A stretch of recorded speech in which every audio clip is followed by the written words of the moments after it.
അസ്സലാമു അലൈക്കും വറഹ്മത്തുള്ളാഹി വബറകാതുഹു. ഇസ്ലാമിക വീക്ഷണത്തിൽ വാലന്റൈൻസ് ഡേ ആഘോഷം അനുവദനീയമല്ല. ഇതിന്റെ പ്രധാന കാരണങ്ങളും ഇസ്ലാമിക കാഴ്ചപ്പാടുകളും എന്തൊക്കെയാണെന്ന് നോക്കാം. ഒന്നാമത്തത്, മതപരമായ ആഘോഷമല്ല. വാലന്റൈൻസ് ദിനം ഇസ്ലാമിക കലണ്ടറിലെ ഒരു ആഘോഷമല്ല. ഇത് പാശ്ചാത്യ സംസ്കാരത്തിൽ നിന്നും ക്രിസ്ത്യൻ സംസ്കാരത്തിൽ നിന്നും ഉത്ഭവിച്ച ഒന്നാണ്. ഇസ്ലാം മുസ്ലിങ്ങൾക്ക് പെരുന്നാൾ, ഈദുൽ ഫിത്തർ, ഈദുൽ അദ്ഹ എന്നിവ മാത്രമാണ് ആഘോഷിക്കാൻ അനുവാദം നൽകിയിട്ടുള്ളത്. രണ്ടാമത്തത്, അനുകരണം, ഇമിറ്റേഷൻ. മറ്റു മതസ്ഥരുടെയോ സംസ്കാരങ്ങളുടെയോ ആചാരങ്ങളെ അന്ധമായി അനുകരിക്കുന്നത് ഇസ്ലാം വിലക്കുന്നു.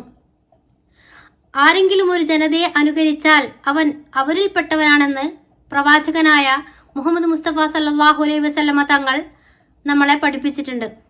അല്ലാഹു തആല നമ്മളെ കാത്തുരക്ഷിക്കുമാറാകട്ടെ. മൂന്നാമത്തത്, പ്രണയത്തിന്റെ പരിധി, ലിമിറ്റ്സ് ഓഫ് ലവ്. ഇസ്ലാം സ്നേഹത്തെയും പ്രണയത്തെയും വിവാഹത്തിലൂടെ പവിത്രമാക്കപ്പെട്ട ബന്ധമായിട്ടാണ് കാണുന്നത്.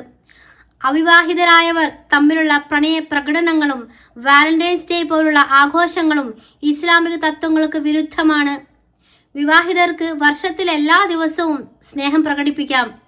അതിനായി പ്രത്യേക പാശ്ചാത്യ ദിനത്തിന്റെ ആവശ്യമില്ല. അതുമാത്രമല്ല, അന്യ പുരുഷനെയോ അന്യ സ്ത്രീയോ സ്നേഹിക്കുന്നതും തൊടുന്നതും അതിനേക്കാൾ നല്ലത് തന്റെ തലയിൽ ഇരുമ്പാണി തറക്കുന്നതാണ് നല്ലതെന്ന് നമ്മുടെ മുത്തുനബി സല്ലല്ലാഹു അലൈഹി വസല്ലമ തങ്ങൾ നമ്മളെ പഠിപ്പിച്ചിട്ടുണ്ട്. അപ്പോൾ ഈ വാലന്റൈൻസ് ഡേ എന്ന് പറയുന്നത് നമ്മളെ സംബന്ധിച്ചിടത്തോളം കടുത്ത ഹറാമ് തന്നെയാണ്. നാലാമത്തത്, അനിസ്ലാമിക പശ്ചാത്തലം. വാലന്റൈൻസ് ഡേക്ക് പിന്നിൽ അനിസ്ലാമികപരമായ ചരിത്രവും വിശ്വാസങ്ങളും ഉണ്ട്. ഇത് ഇസ്ലാമിലെ ഏകദൈവ വിശ്വാസത്തിന്, തൗഹീദിന് എതിരാണെന്നും ഇത്തരം ആഘോഷങ്ങൾ അള്ളാഹു അല്ലാത്തവരോടുള്ള ആരാധനയുടെയോ പാരമ്പര്യങ്ങളുടെയോ ഭാഗമാണെന്നും പണ്ഡിതന്മാർ അഭിപ്രായപ്പെടുന്നുണ്ട്. ചുരുക്കി പറഞ്ഞാൽ, ചുരുക്കത്തില് മുസ്ലിങ്ങൾ വാലന്റൈൻസ് ഡേ ആഘോഷങ്ങളിൽ നിന്നും വിട്ടുനിൽക്കുകയും ഇത്തരം ദിവസങ്ങളിൽ സമ്മാനങ്ങൾ കൈമാറുന്നതിൽ നിന്നും പ്രണയ സന്ദേശങ്ങൾ അയക്കുന്നതിൽ നിന്നും വിട്ടുനിൽക്കുകയും ചെയ്യണം. അല്ലാഹു തആല കാത്തുരക്ഷിക്കുമാറാകട്ടെ. മാതാപിതാക്കൾ അറിയാതെ മക്കള് വാലന്റൈൻസ് ഡേക്ക് വേണ്ടി കാത്തിരിക്കുകയായിരിക്കും. സമ്മാനങ്ങളും മിഠായികളും നൽകി തൻ്റെ പ്രണയ ജോഡികൾ തമ്മിൽ ഒരുമിക്കാൻ വേണ്ടിയിട്ട്. കടുത്ത ഹറാമാണ് ചെയ്യുന്നത്. ഒരിക്കലും ചെയ്യാൻ പാടില്ല.